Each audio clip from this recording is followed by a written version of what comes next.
अस्सलाम वालेकुम। Indian film the got life के मुतालिक आपके बड़े कमेंट आ रहे थे कि आदिल साहब इसकी आप असल डिटेल बतलाइए ना कि ये वाकया अगर सच्चा है तो कब हुआ, कहाँ हुआ। आप बाकी चीज़ों के मुतालिक उसकी जड़ तक जाने की कोशिश करते हैं तो इस पे भी कुछ बताइए। तो अल्हम्दुलिल्लाह आपको बता रहे हैं। जो इन्फॉर्मेशन हम आपको दे रहे हैं ना, ये आपको कहीं से इसलिए नहीं मिलेगी क्योंकि वन साइड स्टोरी चलाई गई है। द गॉट लाइफ का इंसिडेंट रियल है। सऊदी अरेबिया में ऐसा हो चुका है। 1991 में ये वाकया हुआ, लेकिन उसका एक रुख दिखाया गया है। 40% स्टोरी आपके सामने है, 50% नहीं दिखाई गई। और इसमें भी ये 3 साल नहीं बल्कि 10 साल ये इंडियन सऊदी अरेबिया में रहा। फिर आखिर ऐसा क्या हुआ कि ये था तो हिंदू लेकिन ये मुसलमान होके गया, और फिर बाद में दोबारा भी ये गल्फ कंट्रीज में मुलाजमत के लिए आया। ये वो तमाम हकाइक हैं जो आपको फिल्म में नजर नहीं आते। वहां पे जानबूझ के डंडी मारी गई है और रियल चीजें आवाम तक पूरी स्टोरी के साथ पेश नहीं की गई। आपको बता दें कि सऊदी अरब के एक शायर और स्टोरी टेलर हैं अब्दुर्रहमान अद-दुइलज। उन्होंने अहमद अल मुल्ला के प्रोग्राम में इस पूरी स्टोरी का बैकग्राउंड असल हकीकत के साथ बतलाया है। और सिर्फ अभी नहीं, अगर तो हम कह दें कि इन्होंने अभी स्टोरी बताई है फिल्म आने के बाद, तो हो सकता है कोई झूठ बोल रहे हैं। लेकिन यही स्टोरी इस फिल्म के आने से भी पहले, आज से 3.5 साल पहले भी अब्दुर्रहमान अद-दुइलज सुना चुके हैं। और वो उन्होंने सुनाई थी, एक और प्रोग्राम था शबका अल मजद, यूट्यूब चैनल के ऊपर वीडियो भी पड़ी है, स्क्रीनशॉट आपको दिखा रहे हैं। वहां पे अब्दुर्रहमान ने यही स्टोरी सुनाई थी। और अभी आपको जरा उनकी कुछ बातें सुना दें, फिर आपको पूरी स्टोरी शुरू से आखिर तक समझाते हैं कि इस इंसिडेंट में क्या हुआ था। और ये जो इंडियन है इसने दरअसल सऊदी को मार दिया था। और वो पूरी स्टोरी क्या है, जरा सुनिए।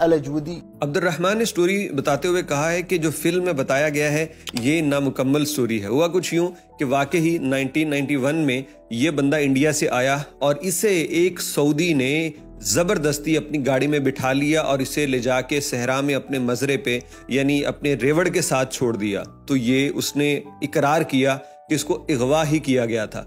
उसके बाद उस सऊदी ने इसको अपने रेवड़ पे ही रखा और इंडियन ने बहुत उससे गुजारिशात की कि मुझे जाने दो, लेकिन उसने नहीं जाने दिया। अब वो इलाका ऐसा था कि शहर से दूर किसी और बंदे से वो मिल नहीं सकता था। तो सऊदी ने अपने सऊदी होने का फायदा उठाया और उसने उस पर जुल्म किया। उसे 5 साल तक वहीं रखा और इतनी सख्ती थी कि उसे सड़क तक भी जाने नहीं दिया जाता था। और वो झुंड भी रेगिस्तान के एक ऐसे इलाके में था जहां कोई सड़क करीब थी भी नहीं।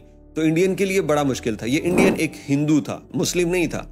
तो यहाँ पे ये रहता रहा। आखिरकार 5 साल बाद किसी बात पे इनकी तकरार हुई, सऊदी ने उसको मारा और उसके बाद इंडियन को गुस्सा आया और उसने कोई चीज उठा के सऊदी के सर में दे मारी, जिसके बाद वो मर गया।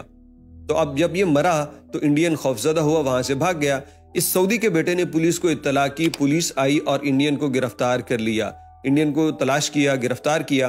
फिर इंडियन के ऊपर मुकदमा चला और उन्होंने कहा कि इस बंदे ने अपने सेल्फ डिफेंस के लिए इसको मारा है, यानी इरादतन कत्ल ये साबित नहीं हुआ। लड़ाई में कत्ल, उस पे वो सर कलम करने की सजा नहीं होती। अदालत ने इस शख्स को दियत का ऑर्डर दे दिया कि तुम 1,70,000 रियाल दियत दो तो चले जाओ, इसके अलावा नहीं, क्योंकि तुमने बंदा मार दिया। अब इस इंडियन ने भी अपनी स्टोरी सुनाई कि मेरे साथ यूं जुल्म हुआ है, मेरे साथ गलती की गई, मुझे अगवा किया गया है। तो उस बात को लेके फिर सऊदी शहरियों ने इसके लिए कैंपेन चलाना शुरू कर दी। ये बंदा पकड़े जाने के कई साल बाद तक जेल में रहा क्योंकि इसके पास दियत की रकम नहीं थी। फिर सऊदी शहरियों ने कैंपेन चलाते रहे। आखिरकार उनके पास 1,70,000 रियाल जमा हो गए।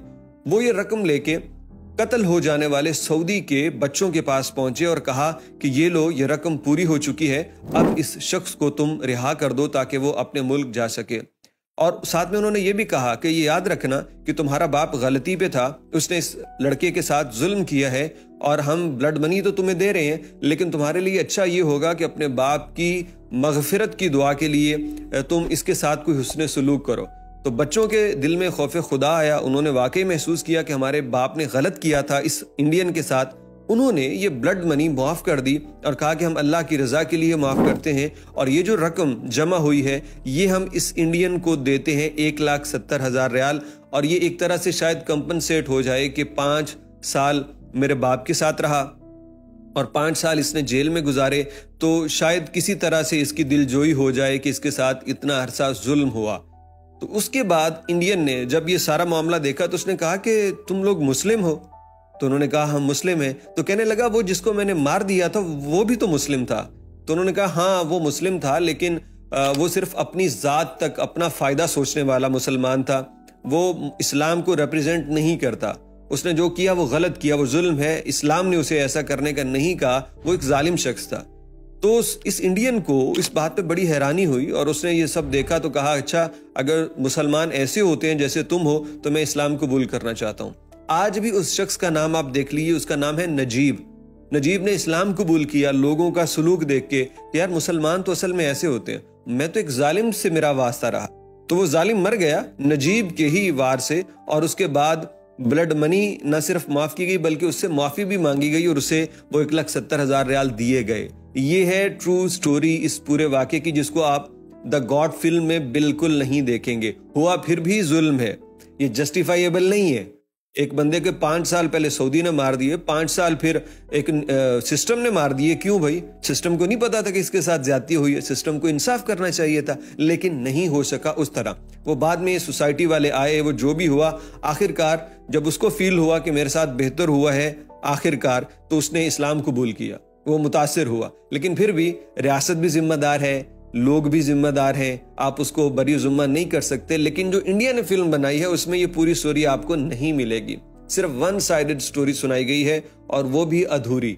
खैर इस फिल्म के ऊपर हम ये तीसरी या चौथी वीडियो बना रहे हैं। आप लोगों के बड़े कमेंट थे कि इसकी हकीकत बताएं कि वाकया कब कहाँ। हफरुल बातिन के अंदर ये स्टोरी है, हफरुल बातिन की ओरिजिनल स्टोरी, जिसका हमने आपको हवाला दे दिया। इस फिल्म के आने से भी पहले सऊदी अरब में इसकी स्टोरी लोगों तक पहुंच चुकी थी। अब इसके मुतालिक कुछ कमेंट करना चाहें तो जरूर कीजिएगा। मुझे तो यूं ही लगता है कि 1,70,000 रियाल के बावजूद उस इंडियन के साथ बहुत ज्यादती हुई है, लेकिन ये जिंदगी है, यहाँ पे बहुत कुछ होता है और इसी तरह की दुख भरी स्टोरीज के साथ ही हम जीते हैं, आगे बढ़ते हैं। अल्लाह रब्बुल इज़्ज़त से दुआ है कि अल्लाह रब्बुल इज़्ज़त मजलूमीन के उनके लिए काफ़ी हो जाए और उन्हें जालिम के शर से महफूज फरमाए।